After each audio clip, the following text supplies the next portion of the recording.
Bonjour à tous et bienvenue au Morning News de ce mardi 11 août 2020. Je vérifie qu'on était le 11. J'espère que vous allez bien. On se retrouve pour un petit point analyse technique fondamentale des marchés financiers, notamment des indices boursiers. On se retrouve donc toujours pour essayer de repérer les zones, comprendre le contexte, le flux. Beaucoup de choses à dire. Hier, encore une très belle journée.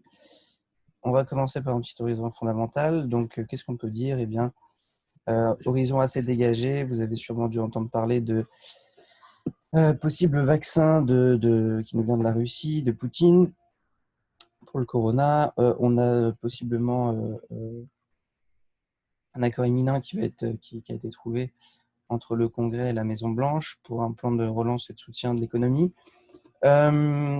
On a de bonnes statistiques, notamment venant de la Chine, qui portent l'économie manufacturière et industrielle. Donc, les grosses valeurs, en plus des technologies qui sont aussi plutôt haussières fondamentalement, donc un contexte plutôt à l'achat. Alors, ça, c'est pour la partie fondamentale. Alors, il faut faire attention, puisque nous sommes toujours l'été, avec beaucoup de traders qui sont en vacances, donc les algorithmes sont plus seuls à trader qu'à l'accoutumée, et donc les mouvements vont suivre un petit peu moins les news qu'en fort volume en septembre, quand tous les traders seront en salle de marché. Et c'est pourquoi on voit que malgré les bonnes news, ici, on a quand même baissé. Alors, qu'est-ce qui s'est passé? Donc, on est sur notre Nasdaq ici, on continue à être très haussier, on casse l'eau du mois précédent, je ne cesse de vous le répéter, c'est le niveau le plus important du cours. D'ailleurs, ça se repère très bien graphiquement. Épaule, tête, épaule. Hier, donc avant-hier, on a joué le buy limit ici, on a rebondi, on a gagné plus de 100 points. Je vous ai fait clôturer sur les plus hauts juste avant la clôture à 22h15 vendredi soir. Et hier, on avait un buy limit placé juste ici sur les anciens plus hauts. Ancienne résistance devenue cassée, vous pouvez le voir ici, qui correspond à cette mèche ici, cette mèche ici. On a navigué au-dessus pendant longtemps. Et première fois, on revient se poser sur cette zone. C'est pour ça que j'avais mis le buy limit à cet endroit-là. On a réagi au millimètre pour aller exploser 200 points à la hausse. Et exploser le TP que j'avais mis justement sur le haut du mois précédent, ici. Et même bien au-delà. Alors, aujourd'hui, voilà, on revient se poser sur ce fameux niveau. Vous pouvez le voir, on est en train de le casser en direct, justement là. Donc, peut-être un fort signe baissier, techniquement. Donc voilà, il va falloir observer tout simplement nos bougies, ne pas se précipiter. Je ne vous ai pas donné de buy limit pour aujourd'hui.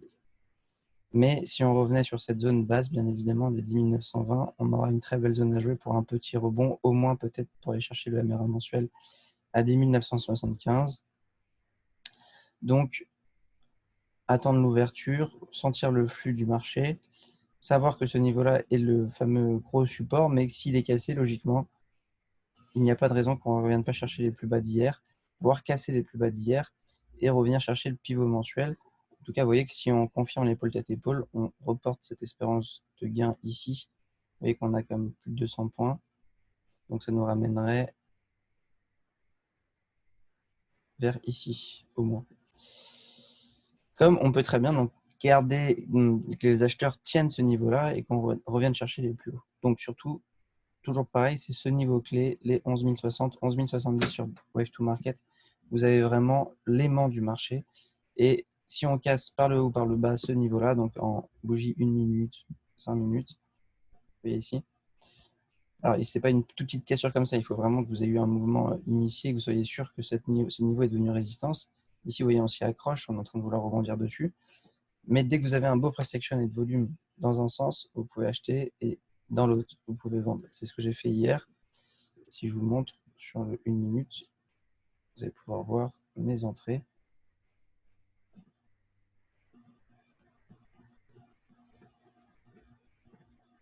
Je ne sais pas si j'ai assez d'historique ici.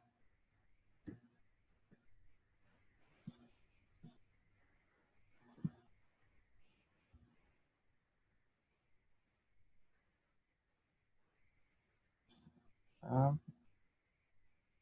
On va ici.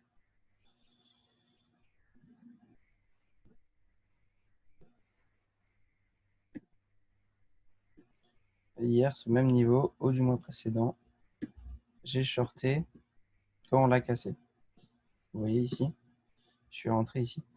Donc vraiment, vous voyez ici, premier passage de la journée, rebond sur ce niveau-là, qui était vraiment le niveau clé. On casse, on repasse très légèrement au-dessus, mais on voit qu'on ne veut pas recasser bien la hausse. On repasse légèrement en dessous. Pullback, confirmation que cet ancien gros support est devenu résistance. C'est le niveau clé du marché que je repère. Je sentais le flux, je rentre à la baisse et je suis sorti pile. Je suis rentré en 2 fois, j'ai gagné 1100 euros plus de 1000 euros en 6 minutes. Et là, donc MR1 mensuel, je suis sorti par précaution, même si on a vu mécher un peu plus bas. Et là, c'était le buy limit qui s'est déclenché au millimètre pour la plupart d'entre vous et qui est revenu exploser. Alors, revenu chercher le pivot hebdomadaire qui était le dernier objectif, 11 100, vous voyez. Il n'y a vraiment pas de magie en trading. Et aujourd'hui, eh bien, vous allez devoir observer la même chose. Vous voyez, là, on est en train de le casser. Très mollement, mais a priori, peut-être sûrement. Ne vous précipitez pas, attendez vraiment de voir que on a rebondi sur ce niveau-là et qu'on va aller chercher le niveau d'en dessous.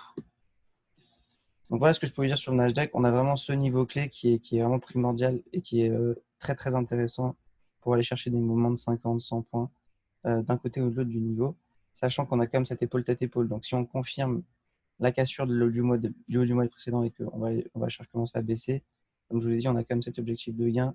En plus, hier, on a quand même montré que le marché pouvait aller le casser très facilement. Donc, contexte haussier, mais le Nasdaq est tellement haut qu'il pourrait baisser. D'ailleurs, vous voyez, sous les yeux, on est en train de le casser. Donc là, on pourrait shorter le marché pour aller chercher le niveau d'en dessous. Je vous fais juste un petit tour d'horizon des autres paires que je ne traite plus beaucoup. Donc le Dow Jones, alors lui, il est tout en haut. Il se soucie de rien. Il n'a pas le souci du Nasdaq, mais il arrive sur une grosse résistance des 28 000. Donc là, zone intéressante pour les vendeurs. Attention, parce qu'effectivement, lui, il avait du retard. Donc, il se pose plus de questions. Regardez ça en H4, c'est impressionnant. Cassure des plus hauts ici, cassure du haut du mois précédent. Et là, comme je vous explique tout le temps, cassure du mois précédent, il n'y a plus rien. On est monté de 1000 points en ligne droite. Donc là, si on redescendait, pourquoi pas tenter un achat sur les 27 580, 27 600. On a le niveau mensuel qui est ici.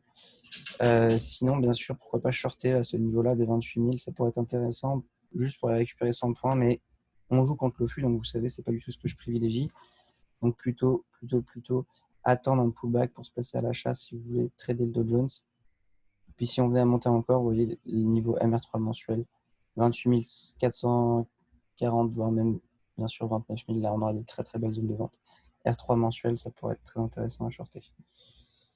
Le DAX, lui, c'est pareil, il ne se pose pas de questions. On voit bien que le Nasdaq, lui, est sur des plus hauts et a besoin un peu de redescendre tellement qu'il est monté, alors que les autres indices, après une phase de consolidation, sont en train de tout réexposer à la hausse. Pareil pour le CAC 40, on a repassé au-dessus des 5000, très très haussier sur le CAC.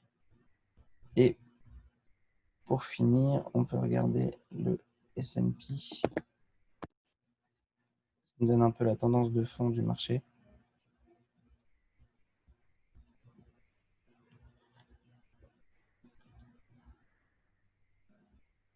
Voilà, aussi, alors vous pouvez shorter, hein, mais vous voyez, dans un tel marché, quel est l'intérêt de shorter? Je ne sais pas trop. Donc, l'économie qui surprend bien graphiquement. Alors, le S&P 500 va bientôt arriver sur ses plus hauts, comme vous pouvez voir ici. Donc, quand même intéressant cette zone des 3373 pour shorter le S&P 500 sur quelques points. Mais vous voyez quand même que on est sur un horizon dégagé avec, pour une fois, un petit biais négatif par rapport au Nasdaq. Vous voyez d'ailleurs, il a bien coulé là, sur le signal que je vous ai donné en direct. Presque déjà plus de 30 points sur cette cassure, vous voyez, de ce niveau-là. Donc c'est vraiment le niveau clé. Et maintenant, on peut baisser fortement pour aller rechercher notre pivot mensuel ou les niveaux des 10 800 peut-être un peu plus bas. Mais il va quand même essayer de sauver son niveau du haut du mois précédent et continue à montrer qu'on est très haussier sur le Nasdaq qui reste quand même la symbolique et la dynamique la plus forte sur les indices, puisque voilà, le Nasdaq continue d'être extrêmement haussier, ça porte forcément les autres indices. Voilà ce que je peux vous dire aujourd'hui pour le retour du Morning News. J'espère que ce sera utile. Sur ce, tradez peu, tradez bien, tradez safe. On se retrouve pour une nouvelle vidéo très prochainement.